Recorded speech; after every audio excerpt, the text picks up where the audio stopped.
একজন নারী তার শ্বশুর বাড়িতে ঠিক কতটুকু গুরুত্ব পাবে তা নির্ভর করে তার প্রতি স্বামীর ভালোবাসা এবং গুরুত্বের উপর। যে নারী তার স্বামীর ভালোবাসা পায়, স্বামী তাকে গুরুত্ব দেয় এবং মূল্যায়ন করে, সেই নারীকে শ্বশুর বাড়ির কেউই অসম্মান করতে পারে না। স্বামীর মানসিক সাপোর্ট এবং ভালোবাসা একজন নারীকে দাম্পত্য জীবনের প্রতি মনোযোগী করে তোলে। সেই সাথে স্ত্রীর প্রতি স্বামীর যত্নশীল মনোভাব, স্ত্রীর প্রতি সহমর্মিতা থাকলে সেখানে অনায়াসে যুগের পর যুগ একজন নারী পার করে দিতে পারে।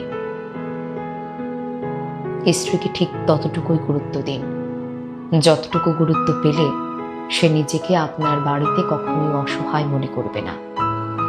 শ্বশুর বাড়ির সব পরিস্থিতিতে সবাইকে আপন করে নিতে তাকে ভরসা দিন, তাকে আত্মবিশ্বাসী হতে সহায়তা করুন।